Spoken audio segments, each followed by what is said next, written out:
அவையில் அமர்ந்திருக்கும் மதிப்புக்குரிய பெரியோர்களே, நண்பர்களே, மேடையிலே அமர்ந்திருக்கும் திரு சந்தோஷ் அவர்களே, திரு சந்திரசேகர் அவர்களே, சரவணன் அவர்களே, டாக்டர் தனபால் அவர்களே, MSN தனபால் அவர்களே மற்றும் பேச்சாளர் வி ராமகிருஷ்ணன் அவர்களே, அனைவருக்கும் என்னுடைய மனமார்ந்த வணக்கங்களை தெரிவித்துக் கொள்கிறேன். இங்கு பெருந்திரளாக வெள்ளக்கோயில் நகரத்து மக்கள் அமர்ந்திருக்கிறீர்கள். இவர்களில் சிலர் என்னுடைய எழுத்துக்களை கேள்விப்பட்டிருக்க முடியும், சிலர் என்னை கேள்விப்பட்டிருக்க வாய்ப்புகள் குறைவு. தமிழிலே 30 ஆண்டுகளாக தொடர்ந்து எழுதி வருகிறேன். என்னுடைய சொந்த ஊர் நாகர்கோயில். விஷ்ணுபுரம், பின்தொடரும் நிழலின் குரல், கொற்றவை போன்ற பெரிய நாவல்களை எழுதியிருக்கிறேன். மகாபாரதத்தை அடிப்படையாக கொண்டு 26,000 பக்கங்களிலே வெண்முரசு என்றொரு நாவல் தொடர் எழுதியிருக்கிறேன். உலக அளவிலே எழுதப்பட்ட மிக நீளமான நாவல் அதுதான். என்னுடைய நாவல்கள், நூல்கள் இந்தியாவின் புகழ்மிக்க பதிப்பகங்களால் ஆங்கிலத்தில் வெளிவந்திருக்கின்றன. சர்வதேச விருதுகள் பலவற்றை வென்றிருக்கின்றேன். தொடர்ந்து அமெரிக்க பதிப்பகங்களால் இந்நூல்கள் ஆங்கிலத்திலே வெளிவர உள்ளன. 20 ஆண்டுகளுக்கு மேலாக திரைப்படத்துறையில் இயங்கி வருகிறேன். என்னுடைய முதல் திரைப்படம் கஸ்தூரிமான், அதன் பிறகு நான் கடவுள், அங்காடி தெரு, அண்மையில் பொன்னியின் செல்வன் பகுதி 1, 2, வரவிருப்பது இந்தியன் 2. ஆனால் திரைப்படத்துறையில் என்னுடைய பங்களிப்பு என்பது மிக குறைவானது தான். வசனகர்த்தா அல்லது திரைக்கதை எழுதுபவன் என்ற அளவில் ஒரு தொழிலாக மட்டும்தான் திரைப்படத்துறையை நான் வைத்திருக்கிறேன். திரைப்படத்துறையில் கிடைக்கக்கூடிய ஏராளமான ஊதியத்தை கொண்டு தமிழில் சில இலக்கிய அமைப்புகளை உருவாக்கியிருக்கிறேன். விஷ்ணுபுரம் என்ற பெயரிலே, என்னுடைய நாவலின் பெயரிலே கோவையை மையமாக்கி விஷ்ணுபுரம் இலக்கிய வட்டம் என்றொரு அமைப்பை உருவாக்கி 13 ஆண்டுகளாக தமிழின் தலைசிறந்த எழுத்தாளர்களுக்கு விருதுகளை வழங்கி வருகிறோம். தமிழகத்திலே மிகப்பெரிய இலக்கிய விழா, தமிழகத்திலே மிகப்பெரிய இலக்கிய விருது இரண்டுமே நாங்கள் அளிப்பது தான். ஒரு ஆண்டுக்கு 3 இலக்கிய விருதுகளை அளித்து வருகிறோம். சிறந்த எழுத்தாளருக்கு, சிறந்த கவிஞருக்கு, சிறந்த ஆய்வாளருக்கு. இது 3, ஒன்று கோவையிலே, ஒன்று சென்னையிலே, இன்னொன்று ஈரோட்டிலே வழங்கி வருகிறோம். ஈரோட்டிலே பெரியசாமி தூரன் பேரில் வழங்கப்படும் விழா அடுத்த மாதம் நடக்கவிருக்கிறது. அதை தவிர நித்திய வனம் என்ற பெயரிலே தத்துவம், ஆன்மீகம், இலக்கியம் ஆகியவற்றை கற்பிப்பதற்கான ஒரு மையத்தை இங்கே அந்தியூருக்கு மேலே உருவாக்கியிருக்கிறோம். அதில் ஒவ்வொரு வாரமும் தொடர்ந்து தத்துவ, ஆன்மீக, இலக்கிய வகுப்புகள் நடந்து வருகின்றன. இவ்வளவு செயல்பாடுகளை செய்வதற்கு எனக்கு உதவியாக இருப்பது திரைப்படத்துறை என்று சொல்லலாம். இது என்னை பற்றிய ஒரு சுருக்கமான அறிமுகம். உங்களில் ஆர்வம் இருப்பவர்கள் என்னுடைய நூல்கள் இங்கே விற்கப்படுகின்றன, வாங்கி படித்து பார்க்கலாம். எளிமையாக படிக்கக்கூடிய நூல்களும் இருக்கின்றன. கற்றறிந்த அறிஞர்கள் ஒரு கட்டத்திற்கு மேல் படிக்கக்கூடிய நூல்களும் ஏராளமாக உள்ளன. நண்பர்களே, இந்த மேடையிலே ஒரு பேரறிஞரை பற்றி நான் குறிப்பிட வேண்டும். அவருடைய பெயர் தென் திருப்பேரை அனந்த கிருஷ்ண ஐயங்கார் என்று பெயர். இங்கு இருக்கக்கூடிய எவருமே அவர் பெயரை கேள்விப்பட்டிருக்க மாட்டீர்கள். ஏனென்றால் நானே ஒரு 5-6 நாட்களுக்கு முன்னால் தான் அவரை பற்றி கேள்விப்பட்டேன். தென் திருப்பேரை என்பது திருநெல்வேலி மாவட்டத்திலே தாமிரபரணி கரையில் இருக்கக்கூடிய ஒரு வைணவ தலம். அங்கே பிறந்தவர் இவர். 50க்கு மேற்பட்ட மரபிலக்கிய செய்யுள் பாடல்களை எழுதியிருக்கிறார். ஏறத்தாழ பாரதியுடைய சமகாலத்தில் வாழ்ந்தவர். பாரதிக்கு பிறகும் உயிர் வாழ்ந்தார், நீண்ட காலம் உயிர் வாழ்ந்தார். அவருடைய தந்தை திருவிதாங்கூர் சமஸ்தானத்துடைய ஆஸ்தான வித்வானாக இருந்தார். அனந்தகிருஷ்ண ஐயங்கார் பலருக்கு நெருக்கமானவர். டி.கே. சிதம்பரநாத முதலியாருக்கு நெருக்கமானவர். பல பேரறிஞர்களை சந்தித்தவர். அவருடைய வரலாறை நீங்கள் பார்த்தால் 5ஆம் ஜார்ஜ் மன்னர் முடிசூட்டி கொண்ட போது அவரை புகழ்ந்து பாடி பரிசு பெற்றிருக்கிறார். கவர்னரை சந்தித்து பரிசு பெற்றிருக்கிறார். திருவிதாங்கூர் அரசாங்கத்திடமிருந்து விருது பெற்றிருக்கிறார். பட்டும் வளையும் வாங்குதல் என்று சொல்வார், தங்கத்தோடா வாங்கியிருக்கிறார். இப்படி பல விஷயங்கள் வாங்கி அந்த காலகட்டத்தில் ஒரு ராஜ வாழ்க்கையை வாழ்ந்திருக்கிறார். ஆனால் அவருடைய ஒரு வரி கூட இந்த தலைமுறையிலே கிடையாது. அவருடைய ஒரு பாடலை படித்த ஒருவர் கூட இன்று உயிரோடு கிடையாது. மொத்தமாகவே அப்படியே மறைந்து போய்விட்டார். அவருடைய காலகட்டத்தில் தான், அவருடைய சமகாலத்தில் தான் சி சுப்பிரமணிய பாரதி என்கிற சுப்பையா அது பக்கத்து திருநெல்வேலியிலே வாழ்ந்திருக்கார். ஆனால் அவருடைய ஒவ்வொரு வரியும் இன்று உள்ளன. இன்றைக்கும் பாரதி ஆய்வுகள் என்பவை தொடர்ந்து நடந்து கொண்டே இருக்கின்றன. பாரதி எழுதி முடித்த பிறகு பாரதி ஆய்வு என்றொரு தனி அறிவுத்துறையே இருக்கிறது. பாரதியாருடைய இதுவரைக்கும் அச்சில் வராத பகுதிகளை தேடி பிடிப்பது, பாரதி வேற ஏதும் பேரில் எழுதியிருந்தால் அது அவர்தான் என்று உறுதிப்படுத்தி கொண்டு அந்த நூல்களை பரிசீலிப்பது, பாரதி பங்களிப்பாற்றிய, அதாவது நேரடியாக எழுதாமல் பங்களிப்பாற்றிய படைப்புகளை கண்டுபிடிப்பது, அவருடைய ஒவ்வொரு துளி எழுத்தும் அச்சில் வந்து கொண்டிருக்கிறது, படிக்கப்பட்டு கொண்டிருக்கிறது. இந்த வேறுபாடு ஏன் நடக்கிறது? எண்ணி பாருங்கள். 1915-16 வாக்கிலே திருநெல்வேலி நகரத்திலே அனந்தகிருஷ்ண ஐயங்கார் ஒரு வண்டியிலே செல்லும்போது பாரதி எதிரிலே வந்திருந்தால் அனந்தகிருஷ்ண ஐயங்கார் என்ன நினைத்திருப்பார்? ஒரு மனிதனாக கூட மதித்திருக்க மாட்டார். ஏனென்றால் சுப்பையா அன்று பணமோ செல்வாக்கோ இல்லாத சாதாரண மனிதர். இவர் பிரபுக்களால் கொண்டாடப்படக்கூடிய மாபெரும் அறிஞர். என்ன வேறுபாடு? ஒருத்தருக்கு காலம் ஒரு சிம்மாசனத்தை போட்டு வைத்திருக்கிறது, இன்னொருத்தருக்கு காலம் ஒரு குப்பைக்கூடையை நேரடியாக செய்து வைத்திருக்கிறது. ஒரு 100 ஆண்டுகளுக்கு பின்னால் நின்றபோது நமக்கு தெரிகிற அந்த வேறுபாடு அன்று திருநெல்வேலியிலிருந்து எவருக்குமே தெரிந்திருக்காது. அதனால் சிலருக்கு தெரிந்திருக்கும். தெரிந்தவர்களுக்கு அது யார், பாரதி யார், அனந்தகிருஷ்ண ஐயங்கார் யார், அவங்க வேறுபாடு என்ன என்று தெரிந்திருக்கும். அதுதான் பண்பாட்டில் வாழ்தல் என்று பெயர். சிலர் வாழ்கிறார்கள். எவர் பண்பாட்டில் வாழ்கிறார்கள் என்பது மிக முக்கியமானது. இந்தியாவை அந்நியன் ஆட்சி செய்யும் போது மிடிமையும் அடிமைத்தனமும் ஓங்கி நின்ற ஒரு காலத்தில் இந்தியாவிற்கு அதிபனாக ஒரு வெள்ளை அரசன் முடிசூட்டி கொண்ட போது அவருக்கு ஒரு வாழ்த்துப்பா எழுதி தங்கத்தோடா வாங்குபவருக்கு வரலாறு அளித்திருப்பது அந்த குப்பை கூடை தான். ஆனால் வெள்ளையருடைய தடியடி ஏற்று சிறை செல்ல தயாராக இருந்து அந்நிய மண்ணிலே குடியேறி அங்கே பஞ்சத்திலும் பட்டினிலும் வாழ்ந்து கண்ணீர் விட்டோ வளர்த்தோம் சர்வேசா இப்பயிரை செந்நீரால் காத்தோம் என்று பாடி ஒருவன் வாழ்ந்தான் அல்லவா, அவனுக்கு தான் அந்த சிம்மாசனம் அளிக்கப்பட்டிருக்கிறது. அவன்தான் வரலாற்றில் பண்பாட்டில் வாழக்கூடியவனாக இருக்கான். எல்லா காலகட்டத்திலும் அப்படி தான். இன்று நம் கண் முன்னால் எவர் மணிமுடி சூடி ஓங்கி நிற்கிறார்களோ, அரசையும் அதிகாரத்தை அண்டி பிழைக்கிறார்களோ, எப்பப்போது எவரவர் ஆட்சிக்கு வருகிறார்களோ அவர்களை எல்லாம் நத்தி பாடி வாழ்கிறார்களோ, அவர்கள் அனைவருக்கும் ஏற்கனவே அனந்தகிருஷ்ண ஐயங்காருக்கு போடப்பட்ட அந்த குப்பை கூடை காத்திருக்கிறது. எவன் ஒருவன் நான் இந்த மண்ணின் கலைஞன் என்று தருக்கி நிற்கிறானோ, ஒருபோதும் தலை தாழ்த்தாமல் நின்றிருக்கிறானோ, அவனுக்கு சிம்மாசனம் காத்திருக்கிறது. அவர்கள் வழியாகத்தான் இந்த பண்பாடு தன்னை தொடர்ந்து தொகுத்து கொண்டிருக்கிறது. அவர்கள் வழியாகத்தான் இந்த பண்பாடு வாழும். யாருக்கு அதிகமான வெளிச்சம் கிடைக்கும் என்றால், எவரொருவர் அரசியல்வாதியையும் அதிகாரத்தில் இருப்பவரையும் செல்வந்தர்களையும் நாடி வாழ்கிறாரோ அவர்களைத்தான் சாமானியர்கள் வழிபடுவார்கள். அவர்களுக்கு அவர் புரியும். பெயர் கேட்டால் உடனே அவர் பேரை தான் சொல்லுவாங்க. ஏன்னா அவர் மேலே அதிக வெளிச்சம் விழுகிறது. 5 ஆண்டுகளுக்கு ஒருமாறு அவருடைய தரப்பு மாறிக்கொண்டு இருக்கு. ஏன்னா தேர்தல் வெற்றிகளை ஒட்டித்தான் இவருடைய நிலைப்பாடு எடுக்கப்படும். ஆனால் அவர்கள் அல்ல வரலாற்றில் நிற்பவர்கள். வரலாற்றில் நிற்பவன் வேறொருவன்.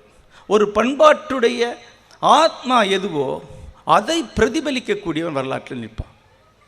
அவனை நம்மால் சில சமயங்கள் சரியாக புரிந்து கொள்ள முடியாது. நண்பர்களே, பாரதி பற்றி அவருடைய சமகாலத்திலே வாழ்ந்தவள் எழுதியிருக்கிற சித்திரம் என்பது அவ்வளவு ஒளிமிக்க சித்திரம் அல்ல. அவருக்கு அபின் சாப்பிடக்கூடிய பழக்கம் இருந்தது. வாவு சிதம்பரம் முதலியார், வாவு சிதம்பரம் பிள்ளை அவருடைய தன் வரலாற்று குறிப்பிலே ஒரு இடம் வருகிறது. பாரதி சென்னையில் அவர் வீட்டுக்கு வருகிறார். கூட ஒரு சாமியாரையும் கூட்டிக் கொண்டு வருகிறார். இருவருமே லேகியம் சாப்பிட்டிருந்தாள் என்று இவர் சொல்கிறார். இருவர் உடம்பிலே அழுக்கு படிந்திருக்கிறது. வெந்நீர் வைத்து கொடுங்கள் என்று கேட்கிறார்கள். சிதம்பரம் பிள்ளையுடைய மனைவி வெந்நீர் வைத்து கொடுக்கிறார். அதில் இருவரும் குளிக்கிறாங்க. குளிக்கும் போதே 2 பேருக்கு சண்டை வருகிறது. இப்படியே ஒரு சித்திரம் போகிறது. ஆனால் அந்த பாரதி அல்ல வரலாற்று நிற்கக்கூடிய பாரதி. கண் முன்னால் உருவாக்கிய விடுதலை வேள்வி கருகி போகும்போது ஒருவன் சென்றடைந்த இருட்டு அது. சான்றோர்கள் சிறையில் மாழ்வதோ என்று எழுதினவனுடைய கண்ணீர் அந்த சித்திரத்தில் இருக்கிறது. அவன் மகிழ்ச்சியான வெற்றி கொண்ட ஒரு மனிதன் அல்ல, ஜரிகை பட்டாடை அணிந்தவன் அல்ல. ஒரு தகிக்கும் அனல் துண்டு மாதிரி தான் வாழ்ந்திருக்கான். அவன் அப்படித்தான் இருப்பான். அவன் காலகட்டத்தில் அவனை பார்க்கவர்கள் ஒரு சாதாரண போதை அடிமை என்று நினைத்திருக்கலாம். அனந்த கிருஷ்ணயரை பார்த்தோன்னே கும்பிடுவாங்க. ஏன்னா ஜெகஜோதியாக இருக்கிறார் ஐயங்கார். ஆனால் எது குப்பை கூட எது சிம்மாசனம் என்பது வரலாறு ஏற்கனவே எழுதி வைத்திருக்கிறது. இந்த மேடையிலே பாரதி என்றவுடனே எனக்கு நினைவில் வரக்கூடியவர் ஜெயகாந்தன். ஜெயகாந்தனுடைய மடம் என்று சொல்லப்படக்கூடிய அவருடைய மொட்டை மாடி கொட்டகையிலே பலமுறை அவரை சந்தித்திருக்கிறேன். ஒரு 6-5 பேர் அங்கே இருப்பார். ஒரு வகையான சமத்துவம் நிலவக்கூடிய இடம் அது. தமிழகத்தின் தலை சிறந்த அரசியல் தலைவராகிய அன்று செல்வாக்கின் உச்சத்தில் இருந்த கருப்பையா மூப்பனார் வருவார். கொஞ்சம் தள்ளி உட்கார் தம்பி அப்படின்னு ஒருத்தருக்கு வரி சொல்லுவார். ஒருவர் தள்ளி அவர் கருப்பையா மூப்பனார் அங்கே உட்காருவார். ரிக்ஷா ஓட்டுபவர் அங்கே அமர்ந்திருப்பார்.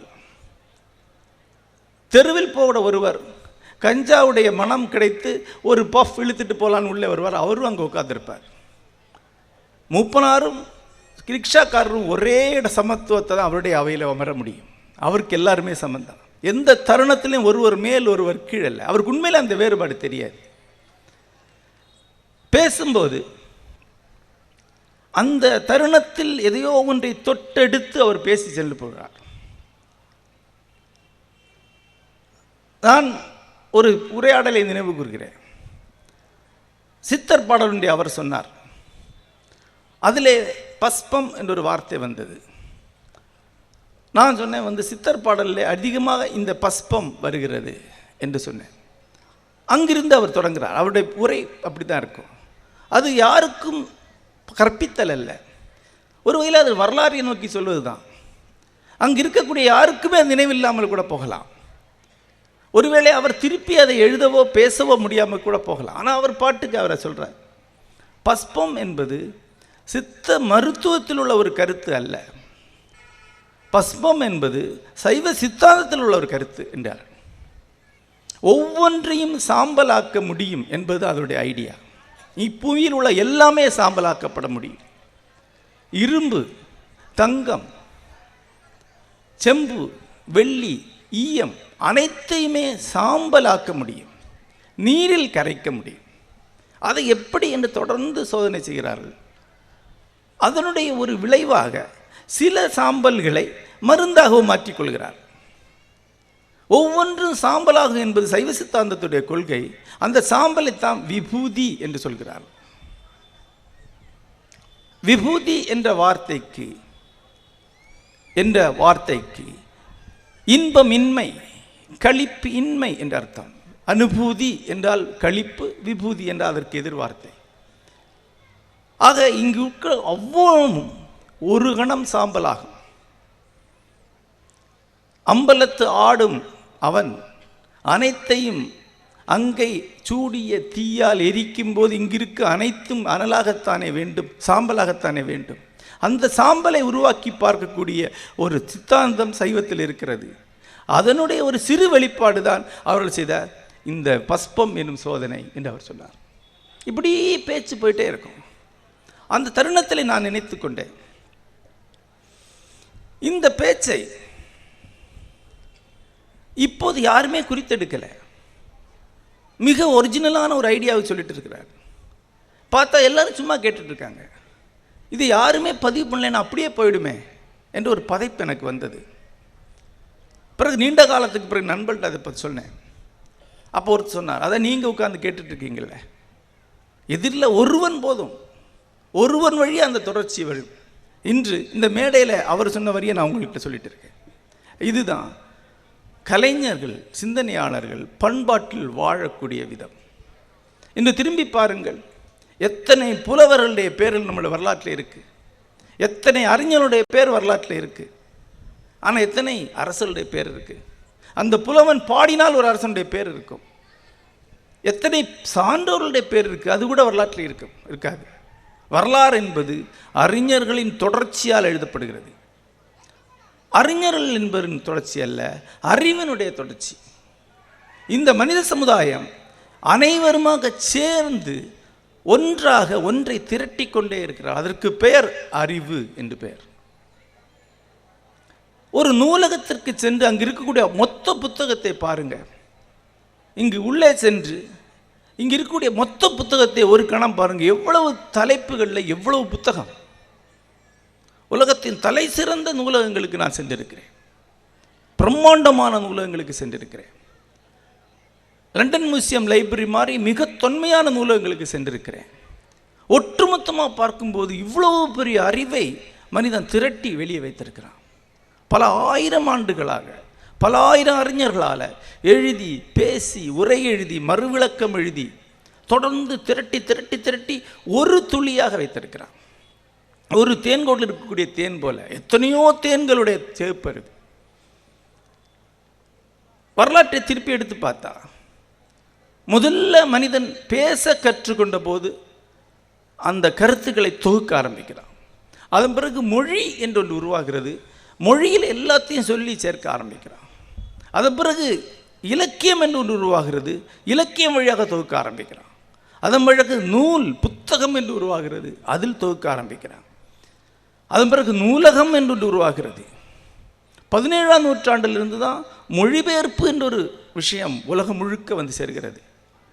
குறிப்பாக காலனி ஆதிக்கவாதிகள், பிரிட்டிஷ், ஜெர்மன், பிரெஞ்சு, ஸ்பானிஷ் காலனி ஆதிக்கவாதிகள் உலகம் முழுக்க போய் அந்தந்த நாடுகளில் இருந்த நூல்களை எல்லாம் தங்கள் மொழிக்கு மொழிபெயர்த்து கொண்டு வந்து சேர்க்கிறார்கள். ஐரோப்பாவில் நூலகங்களில் உலக ஞானமே ஒன்றாக திரட்டப்படுகிறது. இன்று இணையத்தில் கூகுள் புக்ஸ் போனால் பல லட்சம் நூல்கள் இணையத்தில் திரட்டப்படுகின்றன.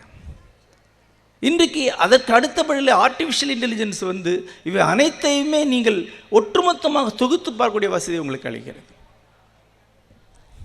நான் என்னுடைய புகழ்பெற்ற விஷ்ணுபுரம் என்ற நாவலை எழுதும்போது 10 ஆண்டுகள் அதுக்கு ஆராய்ச்சி தேவைப்பட்டது. அதே அளவுக்கு ஆராய்ச்சி பின்புலம் கொண்ட ரஷ்ய வரலாற்று பின் எழுதப்பட்ட பின்தொடரும் நிழலின் குரல் என்ற நாவலை 1.5 வருட ஆய்வில் முடித்தேன். ஏன்னா விஷ்ணுபுரம் எழுதும்போது இணையம் கிடையாது, பின்தொடர்ந்து எழுதும்போது இணையம் வந்து விட்டது. அவ்வளோதான் வேறுபாடு. இன்னும் வருங்காலத்தில் இந்த ஞானம் இன்னும் திரட்டப்படும். இதில் ஒவ்வொருவருடைய அறிஞருடைய பங்களிப்பு இருக்கும். இப்படி தான் பண்பாட்டில் ஞானமாக அறிஞர்கள் வாழ்கிறார். அவர்கள் நிகழ்காலத்தில் வாழவில்லை, நேற்றிலும் இன்றிலும் நாளையிலும் வாழ்கிறார். பல கோடி மனிதர்கள் ஒவ்வொரு காலம் பிறந்து வளர்கிறார்கள். அவர்கள் நிகழ்காலத்தில் மட்டும்தான் வாழ்வார்கள். அவங்க பிள்ளைங்க 1 ஆண்டு இறுதி வரைக்கும் நினைவில் வைத்திருப்பார். அதன் பிறகு இனிஷியலாக மட்டுமே சுருங்கி போகும். அறிஞர்கள் மட்டும்தான் எதிர்காலத்திலிருந்து எதிர்காலத்துக்கு சென்று கொண்டிருப்பார். அவர்கள் தான் பண்பாட்டில் வாழக்கூடியவர். ஆனால் அவர்கள் மட்டும்தான் பண்பாட்டில் வாழ்கிறார்களா? நாம் வாழ்வதில்லையா? நாம் எப்படி பண்பாட்டில் வாழ்வது? ஒரு நிகழ்வை சொல்லலாம் நினைக்கிறேன். பல ஆண்டுகளுக்கு முன்னால் ஆஸ்திரியா நாட்டில் ஒரு சிற்றூருக்கு நான் செல்கிறேன். நானும் நண்பர்களும் செல்கிறோம். அங்கே ஒரு பழமையான சர்ச் இருக்கிறது. அந்த சர்ச்சில் ஆல் செயின்ஸ் ஃபெஸ்டிவல், செயின்ட்டுகளுடைய ஒரு திருவிழா நடக்கிறது, பழைய கத்தோலிக்க திருவிழா. நாங்கள் அங்கே சென்றபோது ஒரு 16ஆம் நூற்றாண்டு சூழல் அங்கே நிலவுகிறது. நீல கவுன் போட்ட பெண்கள், பெரிய தொப்பி வைத்த ஆண்கள், காக்கி ஆடைகள் போட்ட ஆண்கள். ஃபயர் என்று சொல்லக்கூடிய சின்ன ஒரு சர்ச்சை ஒட்டின சந்தை ஒன்று உருவாகி இருக்கிறது. அந்த சந்தையிலே கேண்டீஸ் என்று சொல்லப்படக்கூடிய சீனி மிட்டாய்கள் பல விதமாக செஞ்சு வச்சுருக்காங்க. சீஸ் என்று சொல்லக்கூடிய பாலாடை கட்டிகள் வெவ்வேறு வகைகளை செய்து வைத்திருக்கிறார்கள். அப்புறம் பல்வேறு வகையில் மீட்டு இறைச்சி சுட்டு கொடுக்கிறார்கள். இது என்ன 16ஆம் நூற்றாண்டு ஒரு சூழல் இருக்கிறது. ரொம்ப என்ஜாய் பண்ணோம். நாங்கள் மட்டும்தான் வேற ஒரு உலகத்திலிருந்து வந்தவர்களாக அங்கே இருந்தோம். ஒரு பகுதியிலே ஜிப்சிகள் பாடி ஆடிக்கொண்டிருக்கிறார். ஆனால் கொஞ்சம் பேசிய போது ஒன்று தெரிந்தது, இது எல்லாமே ஒரு வகையான செட்டப் தான். ஏனென்றால் 19ஆம் நூற்றாண்டிலே அதனுடைய இறுதி வரைக்கும் இந்த திருவிழாக்கள் எல்லாம் மிகச்சிறப்பாக அங்கே நடந்துட்டு கொண்டிருந்தன. 20ஆம் நூற்றாண்டு வந்தோடனே எல்லாருக்கும் ஆர்வம் போய்விட்டது. அதை அப்படியே விட்டுவிட்டார்கள். எந்த திருவிழாவும் நடக்கலை. உலகப்போருக்கு பிறகு திருவிழாக்கள் முற்றும் நின்று போய் மறக்கப்பட்டு விட்டன.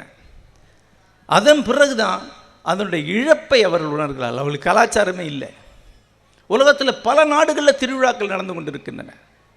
உலகத்திலே பல நாடுகளில் மகத்தான விழாக்கள் நடந்து கொண்டிருக்கின்றன. தங்களுக்கு திருவிழா இல்லை. அப்போ திருவிழாவை திருப்பி அவங்க நடத்துகிறாங்க. அந்த ஜிப்சிகள் அமெரிக்காவில் இருந்து வரவழைக்கப்பட்ட நடிகர்கள், இவங்க எல்லாருமே துணிகளை தச்சு போட்டுட்டு 16ஆம் நூற்றாண்டு நடந்த ஒரு திருவிழாவை அப்படியே கற்பனையில் திருப்பி உருவாக்கி ஒரு நாடகம் போல நடித்து கொண்டாடி கொண்டிருக்கிறார். நண்பர்களே, இப்போ இன்னும் ஒரு 50 ஆண்டுகளில் மதுரை சித்திரை திருவிழா நின்று போய்விடுகிறது. காஞ்சி கருட சேவை நின்று போய்விடுகிறது. சிதம்பரம் ஆருத்ரா தரிசனம் நின்று போய்விடுகிறது. யோசித்து பாருங்க. அதன் பிறகு இன்னொரு 50 ஆண்டுகள் கழிந்து ஐயோ இழந்துட்டோமே, பண்பாடற்றவர்களாகிவிட்டோமே என்று சொல்லி நம்முடைய வாரிசுகள் திரும்ப இவற்றை நடித்து பார்த்தால் எப்படி இருக்கும்? அதுதான் அங்கே நிகழ்ந்து கொண்டு இருக்கிறது. வரலாற்றில் பண்பாட்டில் வாழ்வது என்பது நம்முடைய வாழ்க்கையை நாமளே என்ரிச் பண்ணிக்கொள்வது, நம்ம அது செறிவாக்கி கொள்வது. நாம் நினைப்பது போல உண்டு உடுத்து உயிர்த்து குடித்து வாழ்ந்து சாவது வாழ்க்கை கிடையாது. அது உயிரோடு இருத்தல் தான், சர்வைவிங் தான். லிவிங் என்பது பண்பாட்டில் வாழக்கூடியதான். இந்த நூற்றாண்டுடைய இந்த இந்திய பண்பாட்டுடைய தமிழ் பண்பாட்டுடைய எந்தெந்த அம்சங்களில் உங்களுக்கு தொடர்பு இருக்கிறது என்று பாருங்கள். அந்த தொடர்பு தான் லிவிங் என்பது. இங்கே இருக்கக்கூடிய சங்கீதம் உங்களுக்கு தெரியுமா? கர்நாடக சங்கீதத்தை உங்களுக்கு தெரியுமா? பன்னிசை உங்களுக்கு அறிமுகம் உண்டா? இங்கே இருக்கக்கூடிய கலைகளில் அறிமுகம் உண்டா? ஒரு தலை சிறந்த நாதஸ்வர வித்வான் வாசித்தால் 1 மணி நேரம் உட்கார்ந்து உங்களால் கேட்க முடியுமா? ஒரு ராகத்திற்கு இன்னொரு ராகத்திற்குமான வேறுபாடு உங்களுக்கு தெரியுமா? இன்று உங்கள் முன் திருவாவூதுறை ராஜரத்தினம் பிள்ளை வந்திருந்து 1/2 மணி நேரம் வாசித்தால் மெய் மறந்து கேட்க உங்களால் முடியுமா? உங்கள் தாத்தாவுக்கு முடியும், உங்களால் முடியாது. அப்போ பண்பாட்டிலிருந்து நழுவி உயிரோடு இருக்க ஆரம்பித்திருக்கிறோம், வாழ்வதில்லை. இதையெல்லாம் அடைந்து அவர்கள் வாழ ஆரம்பித்து விட்டார்கள். அவர்கள் எந்த சூன்யத்துக்கு சென்றால் அந்த சூன்யத்துக்கு நாம் சென்று கொண்டிருக்கிறோம். அவர்கள் மீண்ட கதையை நாம் அறிவதில்லை. அவர்கள் வீழ்ந்ததை திரும்பி நடத்தி கொண்டிருக்கிறோம். இன்று ஒரு கோயிலுக்கு செல்கிறீர்கள். அந்த கோயிலை 20 நிமிடம் 15 நிமிடத்தில் சுற்றி வராங்க. ஆனால் அது ஒரு கலை கூடம். சிற்பக்கலையை ஓரளவுக்கு அறிமுகம் செய்து கொண்டிருந்தால் முடிவில்லாமல் பார்க்கக்கூடிய அளவுக்கு, ஒரு வாழ்நாள் முழுக்க பார்க்கக்கூடிய அளவுக்கு தமிழகத்தில் ஆலயங்கள் இருக்கின்றன. ஒரு ஆலய கலை பற்றிய ஒரு சின்ன அறிமுகம் இருந்தால் போதும். இன்று காலை கூட அதை பற்றி பேசிக் கொண்டிருந்தேன். ஒரு தமிழக ஆலயத்திற்குள் செல்கிறீர்கள். அங்கே ஒரு சிலை கண்ணுக்கு படுகிறது. ஒரு முனிவர் கைகூப்பி நின்றிருக்கிறார். அவருடைய இடுப்புக்கு கீழே புலியுடைய பாதங்கள் இருக்கின்றன. கீழே வியாகரபாதர் என்று எழுதியிருக்கும், அல்லது புலிப்பாணி என்று எழுதியிருக்கும். நீங்கள் பார்த்துக்கிட்டு புலி கால் பொம்மை என்று தான் போயிடுவீங்க. கொஞ்சம் பண்பாட்டு அறிமுகம் இருந்திருந்தால் அது எவ்வளவு பெரிய உருவகம் என்று தெரியும். புலிப்பாணி என்பவர் ஒரு சித்தர் இருந்திருக்கிறார். அதற்கு முன்னால் அது யோக மரபுடைய முக்கியமான ஒரு உருவகம். யோக மரபிலே புலியுடைய கால் என்பது ஒரு முறை கூட தவறாத ஒரு முறை கூட பிழறாத கால் என்று அர்த்தம். நான் சுந்தரவன காடுகள் வழியாக, கங்கையின் காடுகள் வழியாக படகிலே சென்று கொண்டிருக்கிறேன். அந்த காலம் 84, அப்போ நான் 23 வயது பையன். அப்போ கமுகு பாளையிலே வெட்டிய ஒரு முகத்தை எனக்கு கொடுத்தார்கள், முகமூடி. அதை பின்னால் போட்டுக்க சொன்னாங்க. முகம் பின்னோக்கி இருக்கிற மாதிரி இருக்கும், கண்ணெல்லாம் இருக்கும். நான் எதுக்குன்னு கேட்டேன். புலி வந்து தூக்கிட்டு போயிடுங்க. எப்படி தூக்குன்னு கேட்டேன். இந்த கிளை வழியாக வரும் அப்படின்னாங்க. மேங்க்ரோவ் அலையாத்தி காடுகள் கங்கைக்குள் இறங்கி நிற்கின்றன. மிக மென்மையான கிளைகள். ஒரு மனிதன் தொற்றி வர முடியாது. ஆனால் புலி வரும். 2 டன் எடையுள்ள புலி வரும். பெங்கால் டைகர், எவ்வளவு பெரிய மிருகம் அது. அந்த படகோட்டி சொன்னான், 2 மாதங்களுக்கு முன்னால் ஒருவன் முன்னாடி உட்காந்து பேசிட்டு போகிறான், பின்னால் அவனுடைய நண்பன் உட்காந்துருக்கான். ரொம்ப நேரம் அவன் ஒன்றுமே கேட்கலைன்னு சொல்லி இவன் திரும்பி பார்த்தா அவன் இல்லை. அதுக்கு பின்னால் அந்த படகுகளுக்கு கூச்சல் போடுறாங்க. என்னென்னு பார்த்தா புலி வந்து பின்னால் இருக்கிறவனை தூக்கிட்டு போயிடுச்சு. அதுதான் புலிப்பாதம். யானைக்கு கால் பதறும், புலிக்கு கால் பதறாது. அப்போ புலி கால் கொண்டவர் என்பது ஒரு பெரிய உருவகம், ஒரு பெரிய குறியீடு. ஒருபோதும் பிறராத கால் கொண்ட நடை கொண்டவர் என்று அர்த்தம். இது ஒரு அடையாளம். அப்படி குறைந்தது 10,000 வகையான சிற்பங்கள் தமிழக ஆலயத்தில் இருக்கின்றன. ஒருவனுக்கு ஒரு சின்ன ஆர்வம் இருந்தால் அவன் செல்லக்கூடிய தூரம் மிக அதிகம். ஆக இன்றைக்கு நம்முடைய தலைமுறைக்கு இருக்கக்கூடிய பெரிய சிக்கலே சலிப்பு என்பதுதான். திரும்ப திரும்ப 3 நிமிஷம் ரீல்ஸாக தள்ளி விட்டுட்டே பார்த்துட்டே இருக்கான். 5 நிமிடம் ஒரு ரயிலுக்காக காத்திருக்கிற நேரத்தில் ரீல்ஸை புரட்டுறான்னா அவன் உள்ளத்தில் எவ்வளோ தூரம் சலிப்பு இருக்குது. போர் அடிக்குதுன்னு ஒருத்தன் ஏன் சொல்கிறான்னா அதன் அர்த்தம் தான், என்னுடைய உள்ளத்துடன் இருக்க என்னால் முடியவில்லை, என்னுடைய மனதுடன் வாழ என்னால் முடியவில்லை, அதுக்கு ஏதாவது போட்டுகிட்டே இருக்க வேண்டியிருக்கு, ஆகவே தான் போர் அடிக்குதுன்னு சொல்கிறான். ஏன் போர் அடிக்குது? ஏன் போர் அடிக்குதுன்னா கலாச்சாரத்திலே பண்பாட்டிலே அவன் வாழவில்லை என்பதனால்தான். பண்பாடு அவனை உள்ளே இழுத்து வைத்து முழு வாழ்க்கையும் சரிப்படுத்தக்கூடிய அளவுக்கு உங்கள்கிட்ட இருக்குது. மதம் இருக்குது, சிற்பக்கலை இருக்குது, இசை இருக்குது, மகத்தான இலக்கிய செல்வங்கள் இருக்குது, மழை இலக்கியம் இருக்குது, புதிய இலக்கியம் இருக்குது. ஆனால் அவற்றை அறியதுக்கு பண்பாட்டில் வாழணும், கொஞ்சமாவது பயிற்சி இருக்கணும். உங்கள் தரப்பில் ஒரு அடிப்படை பயிற்சி இல்லைன்னா அது கண்மூடி இருக்கும், அதை தொடவே முடியாது. அந்த பயிற்சி இல்லாத போது தான் இந்த ரீல்ஸ் புரட்ட ஆரம்பிக்கிறோம். அந்த ரீல்ஸ் புரட்டுறவங்க ஒரு 2 ஆண்டுகள் புரட்டுனாங்கன்னா அது சலிக்கும். அவங்க போகிறது கேம்பிளிங் தான். எங்கெல்லாம் ஆன்லைன் விளையாட்டுகளில் ஈடுபடுறாங்களோ அங்கெல்லாம் அடுத்த கட்டம் என்பது சூது தான். உலகம் முழுக்க நமக்கு முன்னாடி அங்கே போனவங்க இருக்காங்க. அவங்க சைனா, ஜப்பான், கொரியா அந்த பகுதியை சேர்ந்தவர்கள். அவங்கெல்லாம் உள்ளே போய் திவாலான பிறகு தான் நாம் ஆரம்பிச்சிருக்கோம். ஆக பண்பாட்டில் வாழ்தல் என்பது நம்முடைய வாசகர்களுடைய தரப்பில் என்பது அறிவுடன் கலையுடன் நாம் சொல்லக்கூடிய உறவு தான். அந்த உறவு வழியாகத்தான் நாம் பண்பாட்டுக்குள்ளே வாழ ஆரம்பிக்கிறோம், அதற்குள்ளே திகழ ஆரம்பிக்கிறோம். ஒரு தடவை பண்பாட்டுடைய ஒரு துளி ரசம், ஒரு துளி சுவை அறிந்த ஒருவனுக்கு சலிப்பென்பதில்லை. தமிழை அறிந்தவனுக்கு சாவில்லை என்று கவிஞர்கள் பாடுவது அதைத்தான். ஒரு சுவை அறிந்தவனுக்கு அழிவில்லை. இப்போ கூட பாருங்கள், நான் தொடர்ந்து ரயிலில் பயணம் பண்ணக்கூடியவன்.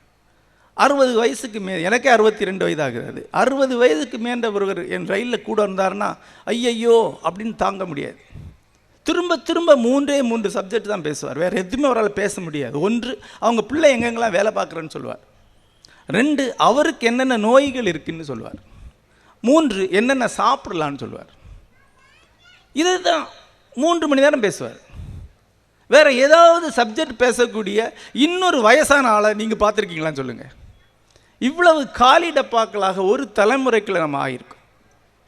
நம்ம தாத்தாக்கள் அப்படி இல்லை. அவங்க முன்னாடி விடிய விடிய திருவாவூர் ராஜத்திரம் பிள்ளை நாதஸ்வரம் வாசிச்சிருக்கார். விடிய விடிய வந்து கேட்டிருக்காங்க, வண்டி கட்டி வந்து உட்கார்ந்து கேட்டிருக்காங்க. அதுதான் பண்பாட்டில் வாழக்கூடிய தருணம் என்பது. அதிலிருந்து தான் அடுத்த கட்டத்துக்கு போக முடியும். ஒருவன் பண்பாட்டில் வாழ ஆரம்பிக்கும் போது தான் மெய்யான ஆன்மீகத்திற்கும் செல்ல முடியும். மெய்யான ஆன்மீகத்தை சென்றடையக்கூடிய அதுதான். மற்றவன் வெறும் ட்ரேட் பக்தின்னு ஒன்று இருக்குது, வியாபார பக்தின்னு ஒன்று இருக்குது. அவையார் சொல்வது போல் பாலும் தெளிதேனும் பாலும் பாகும் பருப்புமவை நாளும் கலந்து நான் தருவேன், நீ எனக்கு இது தா. இதுதான் நம்முடைய பக்தியாக இருக்கிறது. நோன்புகள் அல்ல, தவம் அல்ல, வியாபாரம். இந்த காணிக்கைக்கு இது வரணும், இந்த பரிகாரத்துக்கு இது கிடைக்கணும், இதுக்கு அப்பால் உள்ள பக்தி, இதுக்கு அப்பால் உள்ள ஆன்மீகம் உங்களுக்கு இருக்கணும்னா அது பண்பாட்டில் வாழ்வதன் ஊடாக, பண்பாட்டை அறிவதன் ஊடாகத்தான் சாத்தியம். அதை உணர்வதற்கு ஒரு ஒரு சென்சிபிலிட்டி தேவை. அந்த சென்சிபிலிட்டியை பக்தியில் வந்து அறியலாம். அதற்கு அப்பால் ஊழ்கம் தியானத்திலிருந்து அறியலாம். அதற்கான தொடக்கம் என்பது பண்பாட்டு தான். எது என்னுடைய பண்பாடு? ஒரு சின்ன நிகழ்வில் சொல்லி முடிக்கலான்னு நினைக்கிறேன். நான்கடவுள் படப்பிடிப்பு நடந்து கொண்டிருக்கிறது. அப்போது அதில் நான் எழுதின ஒரு கதாபாத்திரம் ருத்ரனுடைய குருவாக வரக்கூடிய அகோரி. அந்த படம் சிலர் பார்த்துருக்கலாம். அப்போ பாலா சொன்னார், இந்த கதாபாத்திரத்துக்கு நடிகனை நடிக்க வைக்க முடியாது. ஏன்னா என்னதான் நடிகன் தான். திரைப்படத்துடைய கலை என்பது 200 மடங்கு பெருசாக, இவ்வளோ பெருசாக காட்டும். உண்மையான ஒருவனை தான் காட்ட முடியும், பொய்யான ஒருவனை காட்ட அவன் நடிக்கிறான்னு தெரியும். அதாவது திரைப்படத்திலே ஒரு பணக்காரனுக்கு ஒரு பணக்காரனை அடிக்க வைக்க முடியும். நீங்கள் பார்க்கலாம், நீதிபதியாக ஒரு வருவார், நடிகனாக இருக்க மாட்டார், ஒரு ரிட்டையர்டு அதிகாரியாக தான் இருப்பார், ஒரு ஓய்வு பெற்ற ஐஏஎஸ் ஆஃபீஸராக இருப்பார். அவரை கூப்பிட்டு தான் நீதிபதி நடிக்க வைப்போம். அப்போ தான் நம்ப முடியும் உங்களால். அங்காடி தெரு நாங்கள் எடுத்த போது அந்த கோடீஸ்வரனை அடிக்க வைக்கிறதுக்கு ஏற்கனவே எவ்வளோ நடிகர்கள் இருந்தும் கூட கெஞ்சி கூத்தாடி பழக்கறப்பையாக கொண்டு நடிக்க வைத்தோம். ஏன்டா அவர் ஆல்ரெடி பணக்காரர், அந்த நடையுடைய பாவனை இன்னொருத்தருக்கு வராது. அப்படி இருக்க ஆன்மீகத்து உச்சத்தில் இருக்க ஒருவரை, ஒரு ஞானியாக இருக்கக்கூடிய ஒருவரை எழுதிய பிறகு அந்த கதாபாத்திரத்தை யார் நடிப்பார்கள்? அதற்கான ஆட்களை தேடி போனோம். அப்போ அங்கே ஒருத்தரை பார்த்தேன். நான் என்னுடைய கல்லூரி படிப்புடைய கடைசி ஆண்டு படிப்பை துறந்து சாமியாராக கிளம்பி போனவன். சில ஆண்டுகள் இங்கே பிச்சைக்காரனாக பிச்சை எடுத்து சாமியாராக சுற்றியிருக்கேன். அதை பற்றி எழுதியிருக்கேன். அதை பற்றி நான் எழுதிய 7ஆம் உலகம் என்ற ஒரு நாவலுடைய தழுவலாகத்தான் நான்கடவுள் என்ற படம் எடுக்கப்பட்டது. அப்போது பிச்சைக்காரனாக நான் காசியில் சில காலம் இருந்திருக்கிறேன். அப்போ நான் பார்த்த ஒருவர் அதே போல் அப்படியே அங்கே உட்கார்ந்துருக்கிறார். ஜாங்கிலி பாபா என்று பிறர் அவருக்கு போட்ட பேர். ஜாங்கிலி பாபானா காட்டு துறவி என்ற அர்த்தம். கருப்பு ஆடை போட்டிருப்பார், நாகாசாமி. நான் பாலாட்ட சொன்னேன், இவர் சரியாக இருப்பார். பாலா வந்து பார்த்தார், இவர் தான். இவர் நடித்தார்னா வேறு எதுவுமே யோசிக்க வேண்டியது, இவர் வந்தாலே போதும், நடிக்க வேண்டியதில்லை. அப்போ நாங்கள் போய் அவர்கிட்ட பேசுகிறோம். பாலா வந்து அவர்கிட்ட நடிக்க முடியுமா அப்படின்னு கேட்குறாரு. அவர் குச்சி வாங்கி போடா அப்படின்ட்டார். அவர் எல்லா மொழியும் பேசுவார், பக்கத்தில் போக முடியல, அடிச்சு விடுவார். சரி, நான் அப்படியே விட்டுட்டு வேறு என்ன பண்ணலாம், அப்படி அந்த கேரக்டரை தூக்கிடலாமா என்று யோசித்து படம் பண்ணிகிட்டு இருக்கோம். ஒரு நாளைக்கு படப்பிடிப்பு நடந்து கொண்டு இருக்கிறது. ஜாங்கிலி பாபா தனியாக ஒரு படகுல ஒரு சிறுவன் துழவ இவர் மட்டும் போயிட்டு இருக்கிறார். கரையில் ஒரு பாட்டு ஒலிக்கிறது, இளையராஜாவுடைய ஓம் சிவோகம்ங்கிற பாட்டு. அதை வச்சு போட்டு பாட்டு ஷூட் பண்ணிகிட்ருக்கோம். அப்போ அவர் வந்து இறங்கி என்ன பார்த்து இங்கே வா அப்படின்னாரு. என்ன பாட்டு அப்படின்னாரு. நான் சொன்னேன், இது வீரபத்திரருடைய பாட்டு, அகோரிகளுடைய பாட்டு, அகோரிகளை பற்றி தான் படம் எடுக்கிறோம் என்று சொன்னேன். அகோரிகளை பற்றியா அப்படின்னார். ஆமாம் அப்படின்னார். வந்து ஷூட்டிங் பார்த்தார். ஆர்யா அகோரி சாமியாரா நின்று இருக்கக்கூடிய ஒரு காட்சி, அதை பார்த்தார். பார்த்துட்டு அப்போ போய் பாலா கேட்டார், கொஞ்சம் சாமிஜி கொஞ்சம் 4 சீன் நடித்தா நல்லாயிருக்கும். அதுக்கு நான் நடிக்கிறேன் அப்படின்ட்டார். நடிக்க வந்துட்டார். அப்புறம் படப்பிடிப்பு நடக்குது. அவரை பொறுத்தளவில் நடிப்பு என்பது ஒன்றுமே கிடையாது. முதல் நாள் வந்து இந்த லென்ஸை பற்றி கேட்குறார். இது எவ்வளோ 50, 6, 30, 100 லென்ஸை பற்றி கேட்குறார், எவ்வளவு ஃபோட்டேஜ், எவ்வளோ, எல்லாமே ஒரு நாளைக்குள்ளே திரைப்பட கலை என்பதை தெரிஞ்சுக்கொள்ள. அவர் அதுக்கு முன்னாடி சினிமாவே பார்த்தது கிடையாது. அப்புறம் படத்தில் அவர் நடிக்கிறார். திரும்பி அந்த படத்தை பாருங்கள், அவருடைய ப்ரெசன்ஸ் இருக்கும். எண்டில் கூட வருவார் அவர். அப்போ நாள் முடிஞ்ச உடனே யாருக்கோ பணம் கொடுக்கறத பார்க்குறார். பார்த்த உடனே சொல்கிறார், என்னை கூப்பிட்டு எனக்கு பணம் வேணும், பாலாட்ட சொல்லு அப்படின்னு. நான் பாலாட்ட சொன்னேன், பணம் கேட்குறாரு அப்படின்னு. உடனே பாலா வந்து சொல்லுங்கள் எவ்வளோ பணம் வேணும். அவருக்கு பணம் மண்டைக்குள்ளே உரைக்கலை. 50,000 அப்படின்னாரு. உடனே 50,000 பணம் கொடுத்துட்டாங்க. அந்த பையன்கிட்ட கொடுத்து கிளம்பி போயிட்டாங்க. அது ஒரு மத்தியான நேரம். ஒரு 6 மணிக்கு படப்பிடிப்பு முடிந்து நான், ஆர்யா, என்னுடைய நண்பர் எழுத்தாளர் சுகா 3 பேருமாக படகில் வந்து அஸ்ஸிகட்டு இடத்துல இறங்குறோம். மொத்த அஸ்ஸிகட்டுமே ஜிலேபி சாப்பிட்டுட்டு இருக்கு. ஒரு கடைக்காரன் தட்டி கூப்பிட்டு, சாமி ஜிலேபி சாப்பிடுங்க ஃப்ரீ அப்படின்னா. ஏன் ஃப்ரீன்னா, ஜாங்கிலி பாபா எல்லா கடையிலையும் காசு கொடுத்துட்டாரு, எல்லாருக்கும் ஜிலேபி ஃப்ரீ. அப்போ நாங்கள் 3 பேர் உட்காந்து எங்கள் ஜிலேபி நாங்களே சாப்பிட்டோம். அன்று மாலைக்குள்ளே 50,000 ரூபாவை டிஸ்ட்ரிபியூட் பண்ணிவிட்டு அவர் மறுபடியும் பிச்சைக்காரராக போய் அவர் படுத்துக்கூடிய திண்ணையில் படுத்துட்டார். நண்பர்களே, அவர் நம்முடைய பண்பாட்டுடைய மையத்தில் உட்கார்ந்திருக்கிறார். பல ஆண்டுகளுக்கு முன்னால் காந்தி அரசியலுக்கு வரும்போது அன்றைய ஆங்கிலேய அதிகாரி வைஸ்ராய் ஒருவர் எழுதினார், இவர் இந்தியாவை கைப்பற்றுவார். இந்தியாவை ஒரு பிச்சைக்காரன் மிக எளிதாக கைப்பற்றிவிட முடியும். உடைமை இல்லாத ஒருவன், வெறும் கையோடு இறங்கி வரக்கூடிய ஒருவன், காலடியில் இந்த தேசம் விழுந்து கிடக்கும். இவன் அபாயகரமானவன். ஜாங்கிலி பாபா அமர்ந்திருக்கக்கூடிய ஒரு இடம் இருக்குது. அதுதான் நம்முடைய பண்பாட்டு. எழுத்தாளர்களை பற்றி சொன்னேன், அறிஞர்களை பற்றி சொன்னேன். அவர்கள் பண்பாட்டில் வாழ்கிறார்கள். அவர்களெல்லாம் வாழக்கூடிய பண்பாட்டுடைய மையத்தில் இந்த அனல் வாழ்கிறது. நன்றி, வணக்கம்.